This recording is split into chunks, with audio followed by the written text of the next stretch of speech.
School শিক্ষা দপ্তরের পক্ষ থেকে ছাত্রছাত্রীদের জন্য বড় ঘোষণা। শিক্ষক দিবস 2026কে উপলক্ষ করে এবার রাজ্যের স্কুলগুলোতে হতে চলেছে এক বিশেষ প্রবন্ধ প্রতিযোগিতা।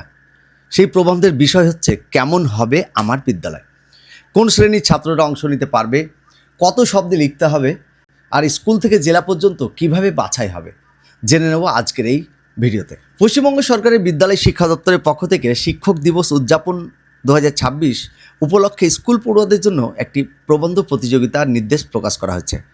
নির্দেশিকাতে বলা হয়েছে আগামী 19 থেকে 22 আগস্ট 2026-এর মধ্যে স্কুলগুলিতে এই প্রতিযোগিতা অনুষ্ঠিত হবে।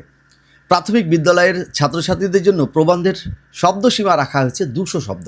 অন্যদিকে আপার প্রাইমারি, সেকেন্ডারি এবং হায়ার সেকেন্ডারি বিদ্যালয়ের ছাত্রছাত্রীদের জন্য শব্দসীমা 500।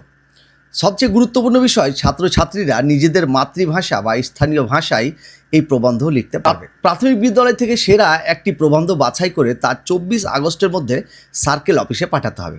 এরপর সার্কেল লেভেল থেকে সেরা দুটি প্রবন্ধ 27 আগস্টের মধ্যে ডিস্ট্রিক্ট লেভেলে পাঠানো হবে।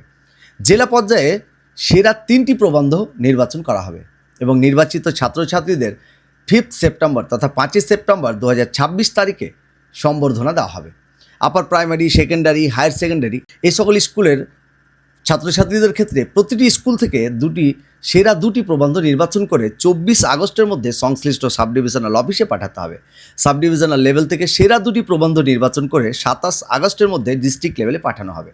এরপর জেলা পর্যায়ে 3টি প্রবন্ধ নির্বাচন করা হবে এবং নির্বাচিত ছাত্রছাত্রীদের 5 সেপ্টেম্বর 2026 তারিখে সম্মানিত করা হবে। গুরুত্বপূর্ণ বিষয় হচ্ছে প্রবন্ধ মূল্যায়নের ক্ষেত্রেও নির্দিষ্ট ব্যবস্থা রাখা হয়েছে। সার্কেল লেভেল এবং সাব ডিভিশনাল লেভেলে সংশ্লিষ্ট আধিকারিকরা উপযুক্ত শিক্ষক শিক্ষিকাদের মাধ্যমে মূল্যায়নের ব্যবস্থা করবেন। জেলা পর্যায়েও সংশ্লিষ্ট ডিস্ট্রিক্ট ইন্সপেক্টর অফ স্কুলসের মাধ্যমে উপযুক্ত শিক্ষক নির্বাচন করে মূল্যায়ন করা হবে। এছাড়াও নির্দেশিকায় বলা হয়েছে এই প্রতিযোগিতা পরিচালনার খরচ স্কুলের কম্পোজিট গ্র্যান্ট থেকে বহন করতে হবে। জেলা পর্যায়ে নির্বাচিত 3 জন ছাত্রছাত্রীর জন্য মোট 15,000 টাকা অর্থাৎ প্রত্যেকের জন্য 5,000 টাকা করে বরাদ্দের কথাও উল্লেখ করা হচ্ছে। অর্থাৎ শিক্ষক দিবসকে সামনে রেখে শুধু উদযাপন নয়, ছাত্রছাত্রীদের চিন্তাভাবনা, সৃজনশীলতা এবং নিজের বিদ্যালয় সম্পর্কে তাদের স্বপ্নকে সামনে আনারও একটি বড় উদ্যোগ নেওয়া হয়েছে।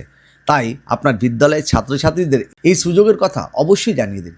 এই ধরনের সরকারি নির্দেশিকা, স্কুল শিক্ষা দপ্তরের নতুন আপডেট এবং ছাত্রছাত্রীদের গুরুত্বপূর্ণ খবর সবার আগে পেতে আমার ইউটিউব চ্যানেলটি সাবস্ক্রাইব করে পাশে থাকা বেল আইকনটি অন করে সাথে থাকবেন। ভিডিওটি ভালো লাগলে লাইক করে নিন এবং প্রয়োজনীয় মনে হলে অন্যদের সাথে শেয়ার করে দেখার সুযোগ করে দিন বা জানার সুযোগ করে দিন। কারণ একটি ভালো বিদ্যালয়ের স্বপ্ন একজন ছাত্রের নয়, একটি সুন্দর ভবিষ্যতের স্বপ্ন। ভালো থাকবেন, সুস্থ থাকবেন।